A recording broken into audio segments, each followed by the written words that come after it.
That was very nice. Thank you. And actually, I want to thank all of you. I think I'm the only analytics person talking at the event, at a search event, and so it's very humbling, and I appreciate all of your time and for everyone coming. So we're going to talk about something that's a little bit different than search, but obviously really critical to search, and that's data and that's measurement. But before I jump into it too much, you probably heard Jeff. I love my job. I'm the analytics evangelist at Google, and you're probably thinking like, wait a minute, analytics evangelist at Google? Like, isn't there this other guy, who has books and he has blogs and he's really well known and he's been doing this for a lot longer than this Justin guy? But actually, Lee had a great slide, his slide with your quote from Avinash. And Avinash is actually our digital marketing evangelist. And Avinash is just so skilled at helping executives and all of us really understand how the digital space is changing, right? And how digital really needs to come and create that 75% of their spend and why they should be there. If you really want to know what I do, I can get into that later with you. I'm more than happy to share. But my goal in the team that I manage, our goal is to teach everyone analytics. So whether you're an executive, you're a digital marketer, you're a search expert, we want to help you understand what you can do with analytics and how it can help you understand the value that you deliver to your clients.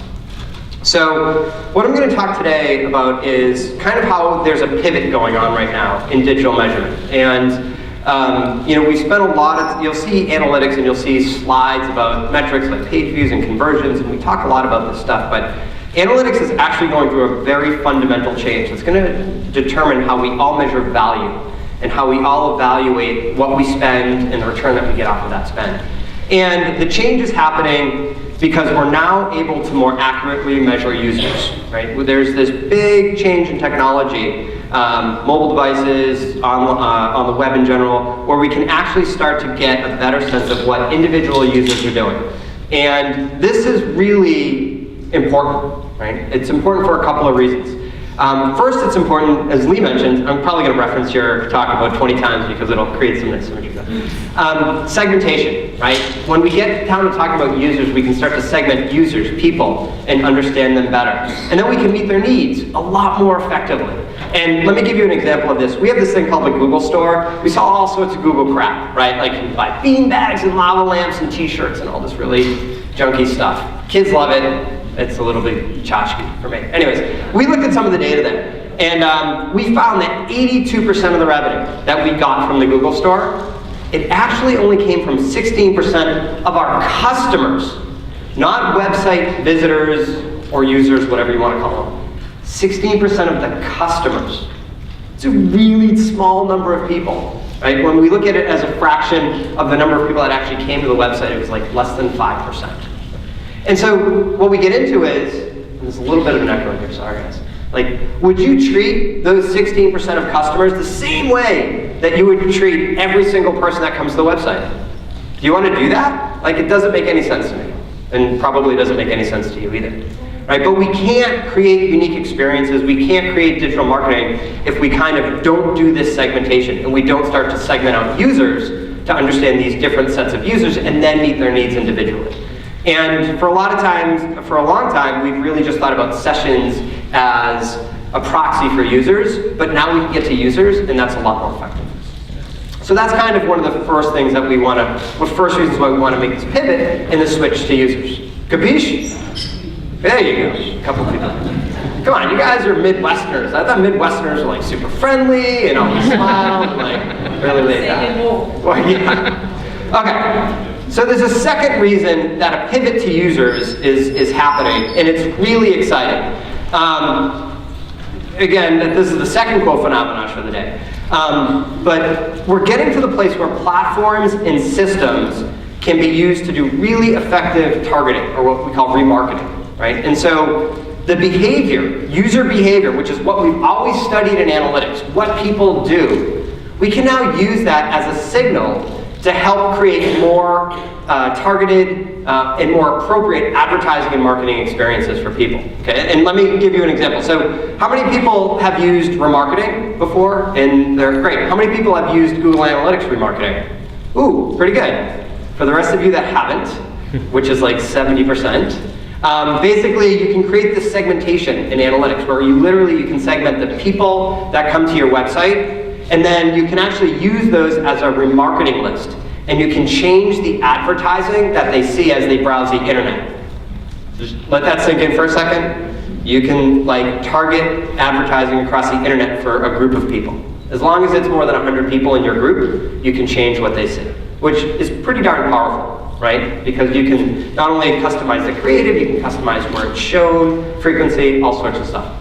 So this is really why the pivot to users is also important, right? Because the platforms that are evolving allow us to reach out to these users based on their behavior on the website.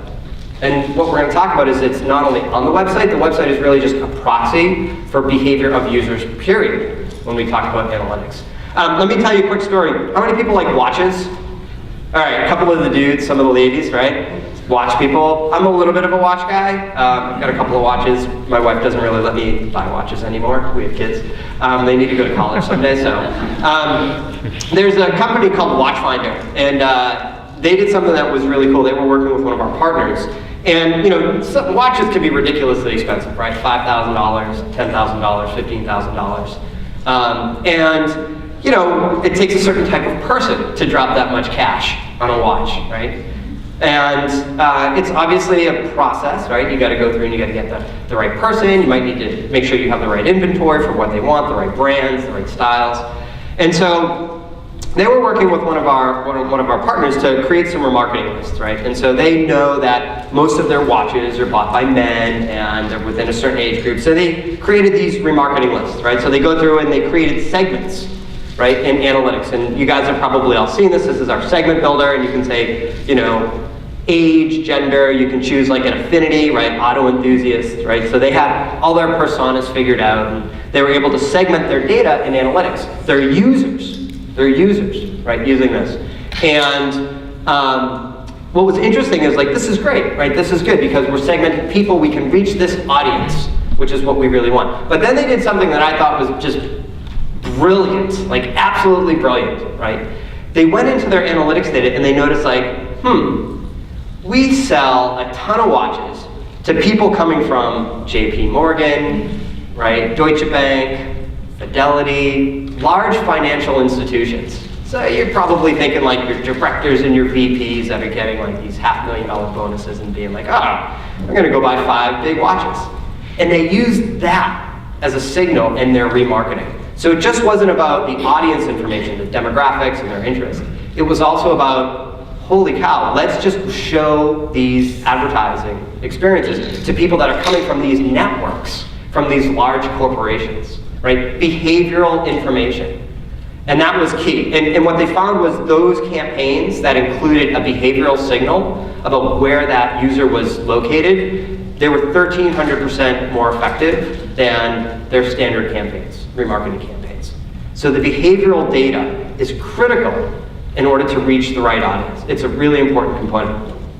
So the challenge that we're running into, right, is that this model here is so 2007, right? It's really this type of model now, where we have people that are just totally interacting with us from all different places, right? We have data from brick and mortar, we have data from mobile, we have data from other types of systems, kiosks, right? Android TVs, Apple TVs, Roku TVs, box, I don't know, there's a billion of them, watches now, right? So all of this information, and Lee touched on it in his keynote this morning, right? We're bombarding people in all these different environments. And the velocity at which these experiences and these opportunities to reach out to people is only increasing. So what does that mean for the people that have to measure this stuff, or the data that you guys as search experts or digital marketers need? It means we need better analytics, right? And that's why we're kind of evolving.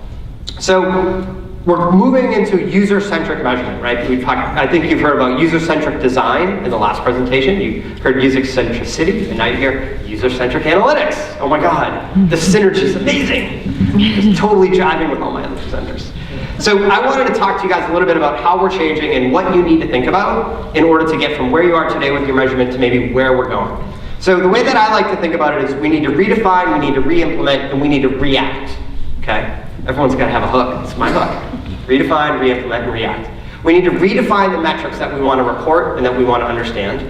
We need to re-implement our analytics solutions to make sure that we're collecting the right data. And then we need to figure out how do we react to that data.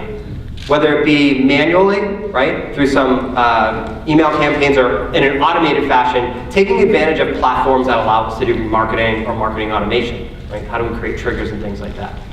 So redefine, re-implement, and react. So let's dig into this a little bit.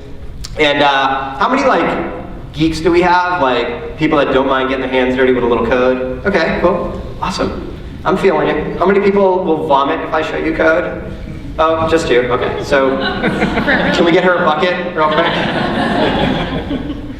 Don't worry, I'll give you fair warning. You can hold back. All right, so let's talk about redefining our metrics, right, and where we're going with this. And obviously, if we're going into more people-based measurement, we're gonna have more people-based metrics. But redefining data and redefining the metrics that we use is nothing new. How many people do attribution or multi-channel funnels measurement?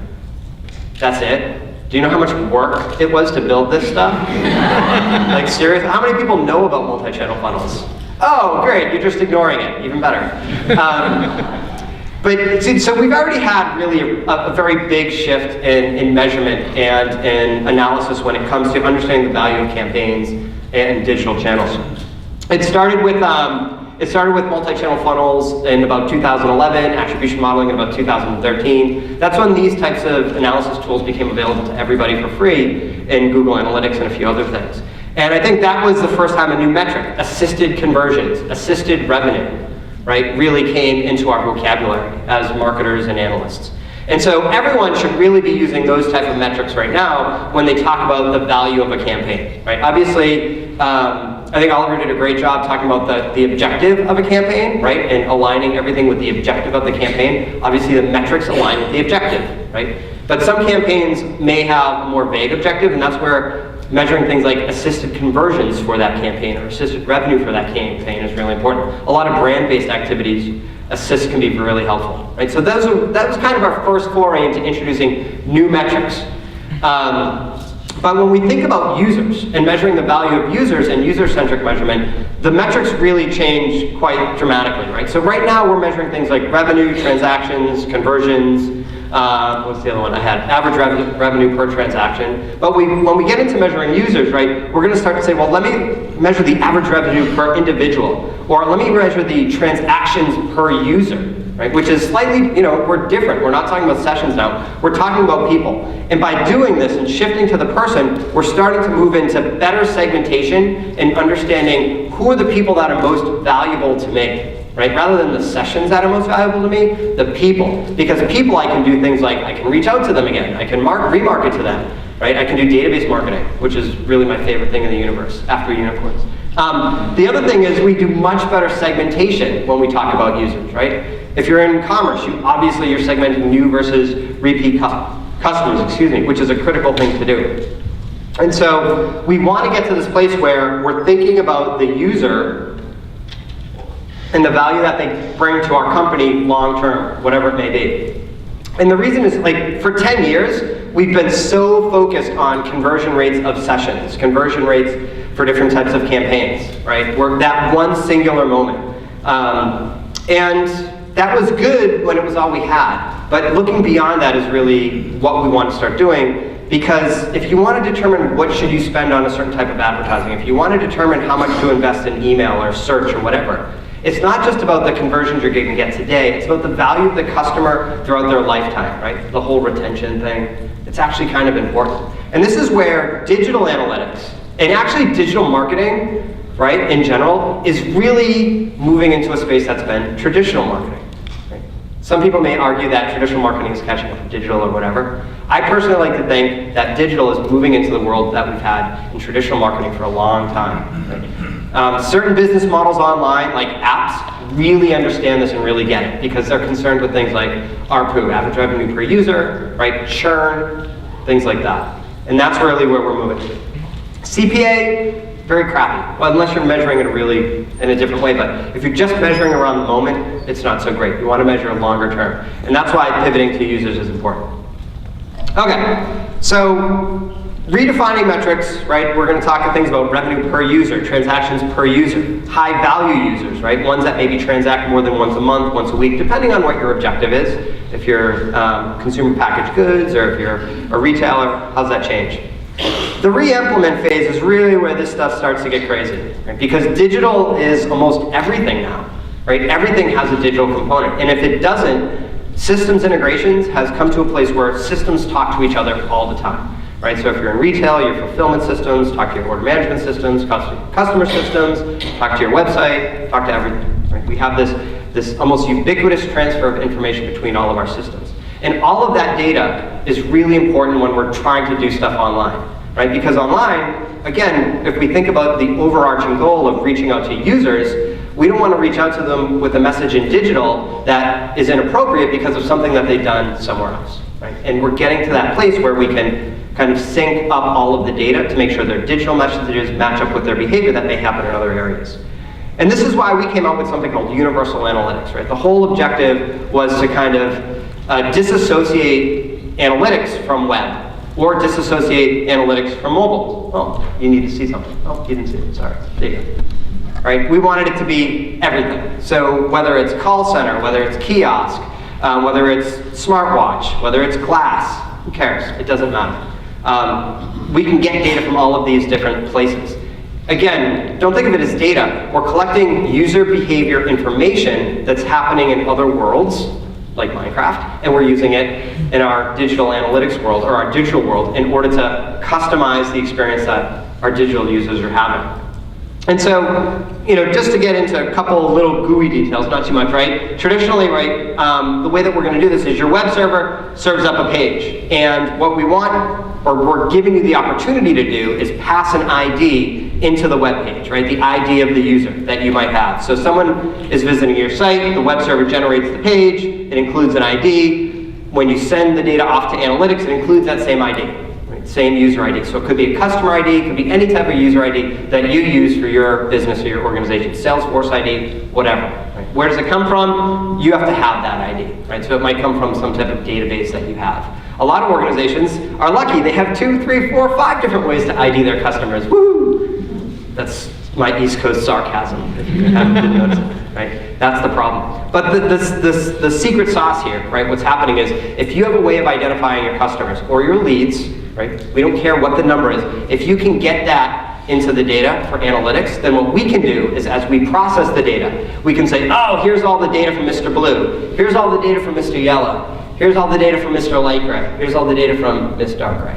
And we can put that all together as a singular user profile and look at what they're doing back through time.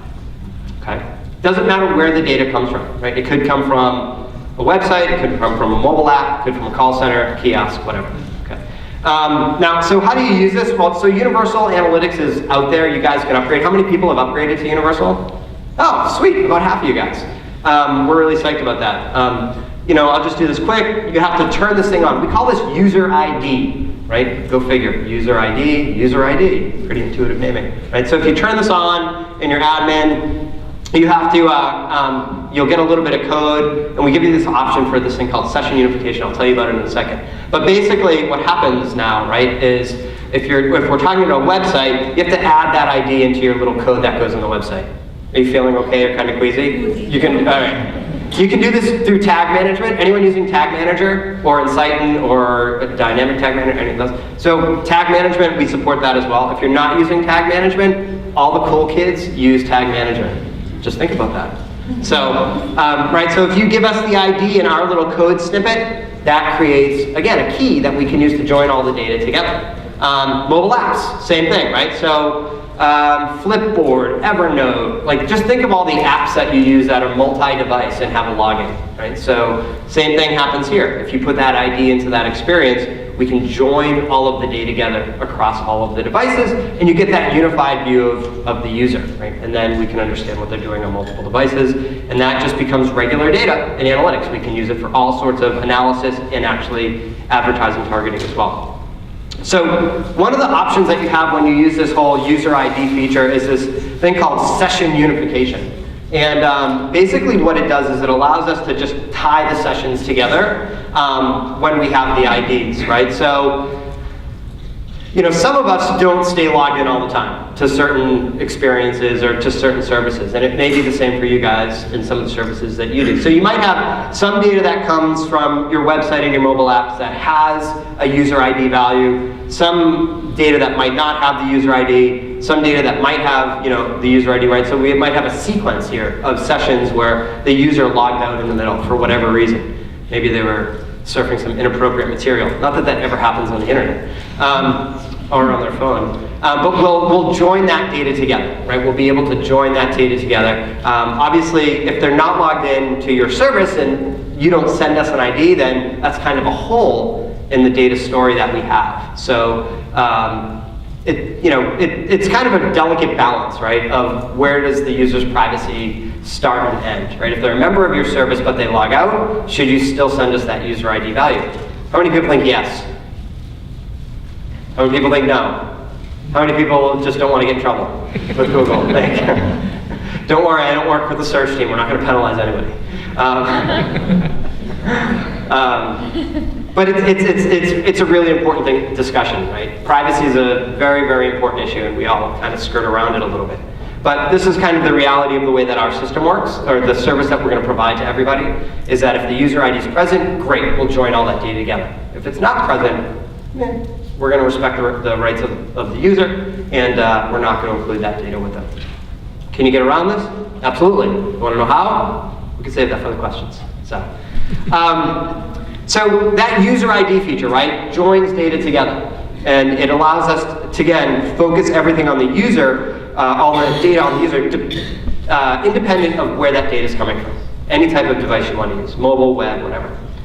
Now, how do we actually look at this data? What does it actually look like? How can you use it? Is it helpful, right? Well, in analytics, you guys have probably all seen this. You have like an account, and then within your account you have what we call web properties, and then within each property you can create different views of your data, right? And you can have maybe a website property, you might have a mobile app property, you could have properties from multiple websites. It's very flexible. Kind of in this new world where we're tracking users, right? And we're focusing on data from users. What we'll do is we'll allow you to create two different views of the data, right? You can have a view where you enable the user ID, and you can have a view where it's not enabled. It doesn't have a user ID. And so what does that mean? Well, it means that views without a user ID, right? Hits that come in, it's going to have all of the hits. Everything's going to be in there. All of your data. Regardless of that, if that hit had a user ID or if it didn't have a user ID. So think about that's like people who weren't logged in, right? So it's going to be all of the data, logged in and not logged in. Now, the views that are enabled with user ID will have the hits, only the data from people who are logged in, right? So you're getting that very specific slice, right? The high value users. These are the people that love you so much, they're logged in. And you're tracking that and you're measuring it, okay? So it's a smaller set, yes, but it's a super valuable set of data, right? These are the people that are really, really passionate about you. Okay, so what does this look like? And what do I do with it? And how much time do I have left? Good. We're doing all right? Okay. Okay, so how do we react to this, right? How do we use this data? What does it look like? Well, let's talk about some general stuff first. I actually already mentioned at the beginning, we talked about remarketing and segmentation, okay? The neat thing about the way the system is changing is that data is data is data is data. It doesn't matter where the data comes from. It doesn't matter what you send us. It doesn't matter if it comes from a phone. It doesn't matter if it comes from a call center. It doesn't matter if you import data, which you can do very, very soon. It's all regular data to us. So you can segment it, you can create marketing lists off it, it doesn't matter. Now, the data with users that are using multiple devices that are logged in, we want to create some different views of that data, like some different visualizations to understand what are they doing and what population does this really represent, right? And so we're allowing you to at least start to see basic things, right? So show me how many people are actually logged in and have a user ID present versus how many people are not logged in. Now, this is the part of the show when everyone usually says, wait a minute, I don't have a logged in experience. Like, why do I need to create an account? Why should I make my users create an account? Right? So that is a great question, right? And really what it's all about is, I think it's a combination of things, right? It's a value proposition, right? And this is where the whole digital marketing comes in. Why should someone give you or create an account with you, right? You need to figure that out, right? If you're a service, obviously, it's a no-brainer, right? If you need this to log in. But if you're not, if you're e-commerce, right? Maybe it's create an account so you can qualify for special offers, right? If you're B2B, maybe create an account to have access to special white papers. I'll give Lee another head nod. White papers, yes, 3,000 leads in the pipeline. Was it $1.8 billion in potential revenue? Whatever it was. So, right, that's marketing, figuring it out. Now, should you do this just so you can have data? Nah, I don't know about that. I don't know about ruining someone's experience just so you can have data. But can you measure the shit out of it? Absolutely. Totally, right? You can understand that. Okay. So, and it's, I mean, anyone that works in marketing wants to get contact information in general, right? Because you can just do better marketing. Okay, so well, what else can we do? What else can we see to understand? This is one that I really like, and again, your mileage may vary based on what you're doing, but it's a device overlap report. Okay, so if you think about offering people services, whether it's a web service or an app service, right? This is showing me people who use multiple devices, what percentage, right? So for this one, we can see that most people are just on desktop. But then we have mobile over here, 0.7%, tablet, 2.4%, right? And then we have these really like power users probably down here that are using all three devices. And so this is really strategic information. So as you go about thinking like, all right, well, who should I be focusing on, right? What experience should I be focusing on?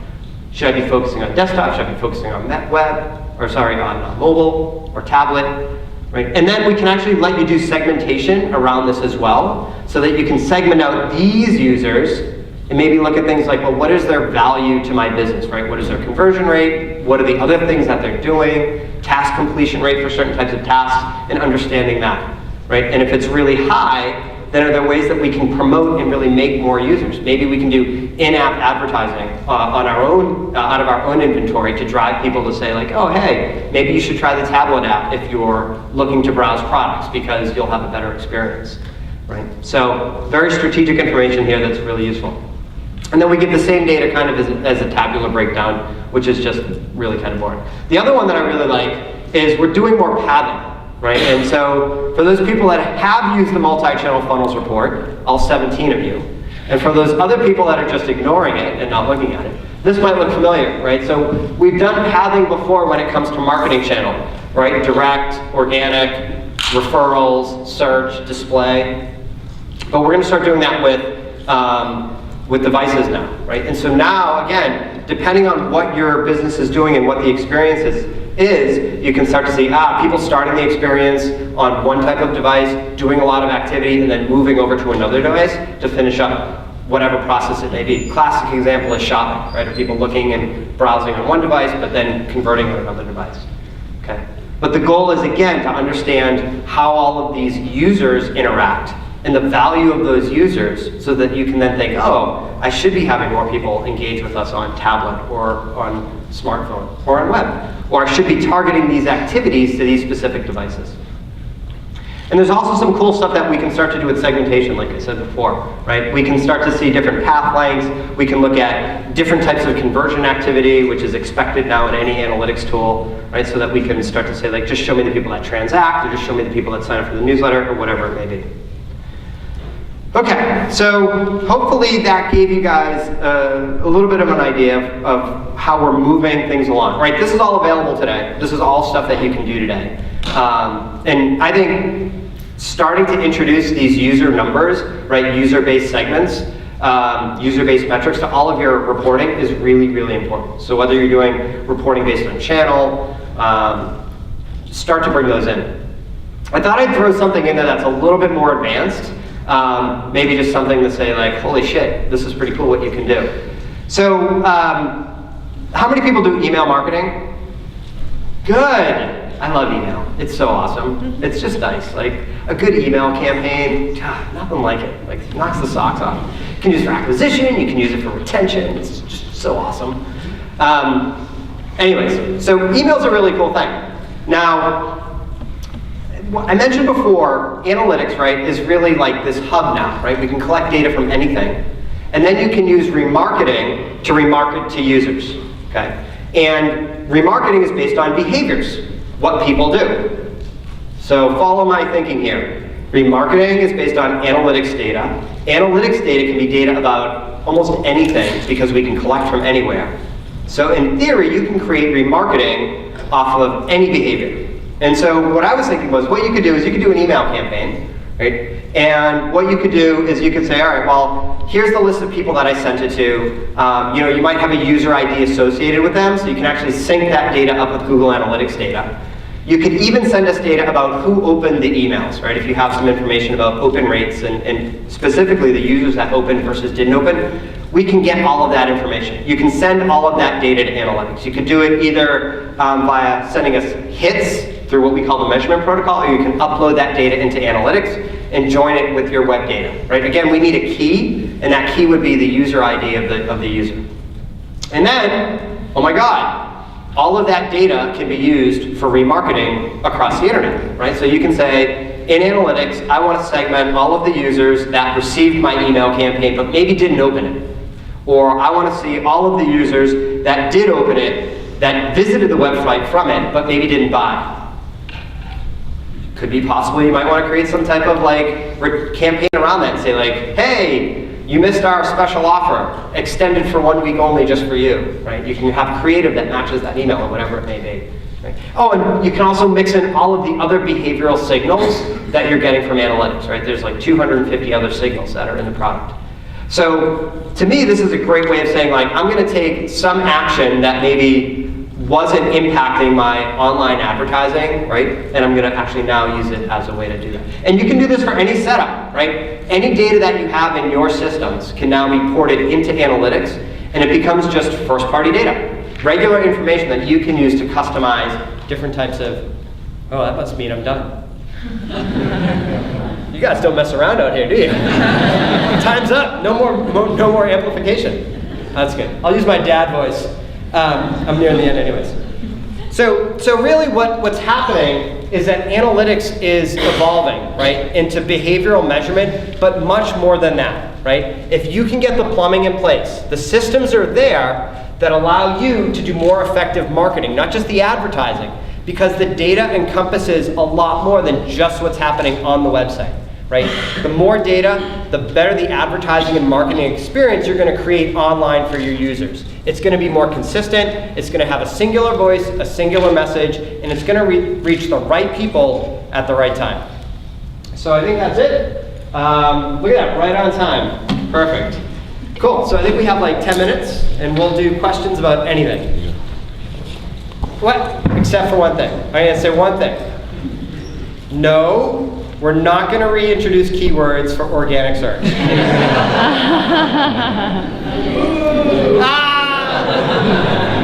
Where's Josh?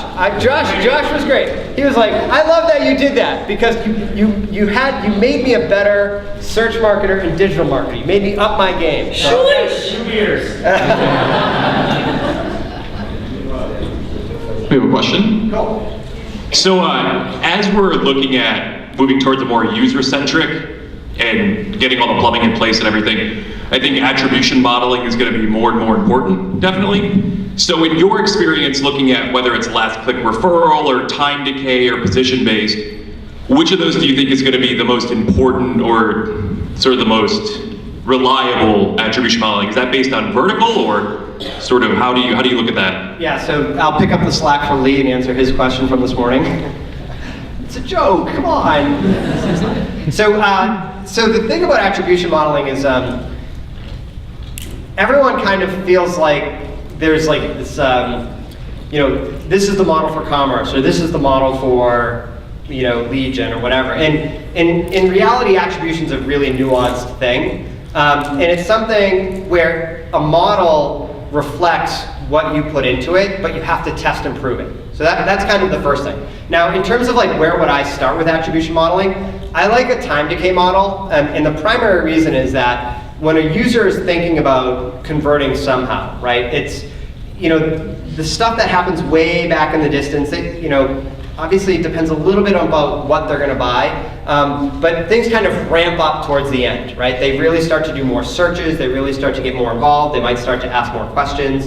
And so I think a time decay reflects that nicely. And then kind of working in some customization of that, right? The weighting that you put on things. And the simple way that I like to think about weightings is that if one type of channel takes you way more management and way more work, then I would up the value that you give that, versus other channels that are maybe more automated and require less day-to-day administration. But again, the whole idea is like, you start with that model, right? And then you have to test it, right? You actually have to go and redistribute your spend and your effort according to that model in order to see if it works. And so I think that's really the hump that most people have not gotten over yet, is going to their boss or their 4 agencies that they work with and say like, look, we want to throttle back display and we want to reallocate some of that money to email, and we want to see what happens in order to prove out this model. And I think that's the most important thing to do with attribution.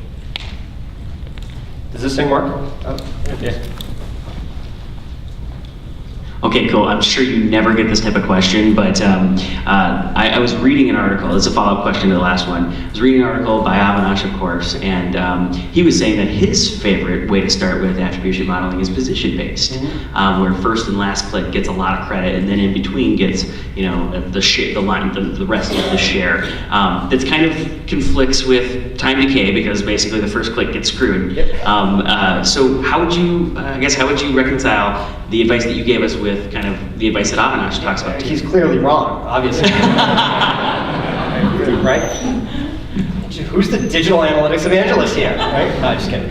No, so that's that. I know he likes that one a lot, and I think there is a lot of value to that. Again, you can tweak the time decay. I personally like the time decay because, you know, let's say we're looking at 7 steps. 7, 6, 5 are getting a good chunk of stuff. True, 1 and 2 are going to get very little there. But again, I feel like those 5 and 6 activities really push a lot. Now, if you, I mean, again, this is a process of testing, right? It's a different type of testing. So you have to try them. If you do spend a lot on brand, if you do things at the top of the funnel and you spend a lot there, then obviously, you know, put some attribution or some credit to those types of activities. And then you get kind of this Franken model of first click, a little bit in the middle, and then ramping up at the end. So, but again, I think the fundamental thing is if you don't test the model, you're never going to know. And he's wrong. This is not a question about attribution. No, that's fine. When we think about tracing the individual, we often think about marketing automation systems such as Eloqua, and when we think about this system, remarketing can be done based on these systems with certain plugins. What is the difference of individual tracking in Google Analytics, which you are talking about, and individual tracking within traditional marketing automation system? And is Google moving into marketing? It's a clusterfuck, isn't it? So that's a really good question. And, you know, I think those systems are really effective. I mean, I would group all of those systems as more of your CRM systems, right? And I think where we start to see differentiation is in the sets of data that you have, right? And so in those types of tools, you have much more CRM type data, right? So you have how many emails did they receive, how many opens did they have, how many phone calls have they received, which white papers did they have, right? In a tool like Google Analytics or a digital analytics tool, you have a much more like web, mobile experience type data, right? Behavioral data. So I think that's where the line is. It's getting very fuzzy, absolutely. And especially, we have this thing called data import, where you can import data into analytics, and you could import all of your Eloqua data and do a join based on the user ID that's in that system. And so now, what is the value of that? Well, you know, from the analytics side, like you can use all of our segmentation tools, reporting tools, APIs to slice and dice that data and look for insights. You can use the advertising tools to send lists of users to do different types of advertising campaigns.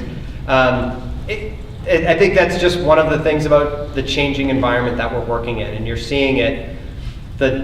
different systems are starting to converge. It's an interesting time. And what was the last part I think was, we're not a CRM, we're an analytics tool. So, yep, go ahead. Hi. Hi. At my organization, we run into a lot of issues with the sampling data in analytics, like getting at that really granular information. So if we start sending Google our own information, how is it going to handle those more detailed segments? Yeah, so that's a great question. Sampling is easily the #1 complaint we have. We have, believe it or not, greatly reduced sampling in the tool. Some of the really fine segments are still, I think less than 7% of all the queries that users make of our data are sampled now. So, but we are working actually to get rid of sampling. It's going to take some work. What I would suggest is if there are really specific segments that you need, we're launching some features soon that will help you kind of pre-build those and keep those things in memory so that you won't be as, hurt by sampling. So stay tuned, some things coming on that. Or you could just buy premium. Premium's available now today for 1 day only at MnSearch. See the fine folks at Swellpath for your free offer and get a free set of knives. We have a nonprofit deal, $99,000 with the free knives. Hey Justin, I have a question for you. So I'm just absolutely amazed at how far Google Analytics has come in just the past year. I mean, you look at like enhanced e-commerce analytics, you look at, even Tag Manager to some degree. But I guess my question for you is, what's next? What's on the horizon? What are you guys thinking about? Where are you going to go next? What's not next? There's so much work to do. This is where I wish we could move faster. Actually, does anyone know what we launched yesterday? Nobody? You can say it. You're a partner. Go ahead. Non-brand search. Yeah, we will automatically we'll automatically filter paid search terms based on brand versus non-brand. Just put your brand names in there. So we launch stuff, at least a couple times a week. And I think what you mentioned, something I think was kind of astute. Like, we don't build one product, right? We're actually building a suite of products where you have Analytics Premium, which is for a very specific set of users.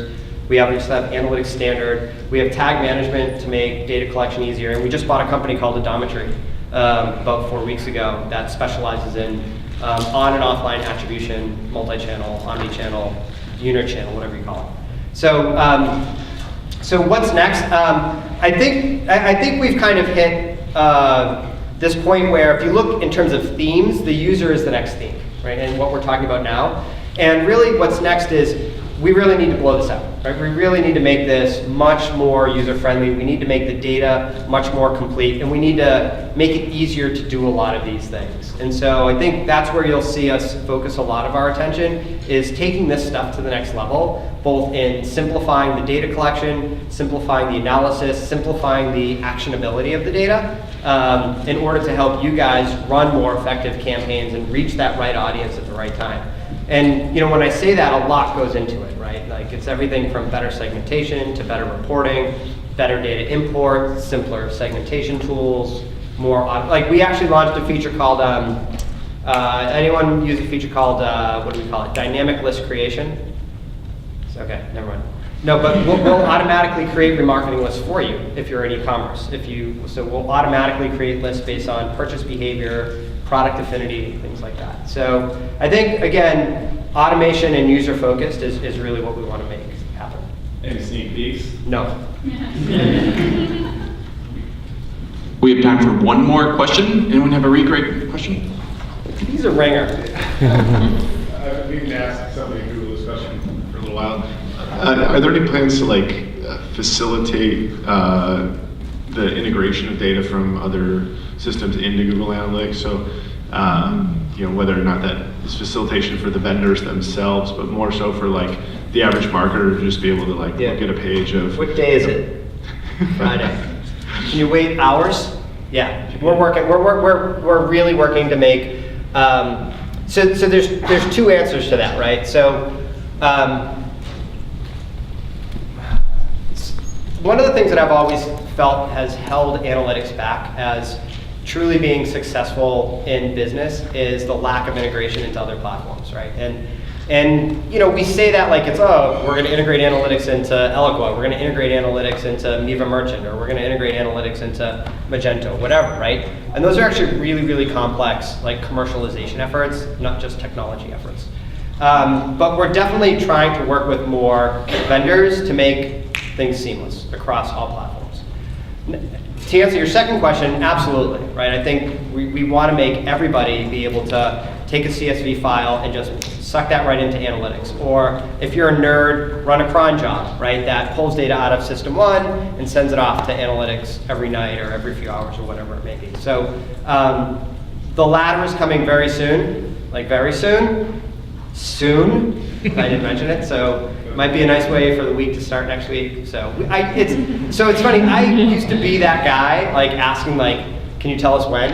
And not until I joined Google did I finally figure out why it's so hard to give dates, because it's a really complex process to actually launch a feature and to then have it propagate out to everybody. So that's getting data into analytics, that's not analytics data, through like a CSV upload is really, really close. It's built, it's baked, it's just a matter of when we can get it to you. My question is more about the former and kind of like the plugins way. Yeah, those things like the integrations across platforms, that takes more work, but it's squarely something we want to make happen.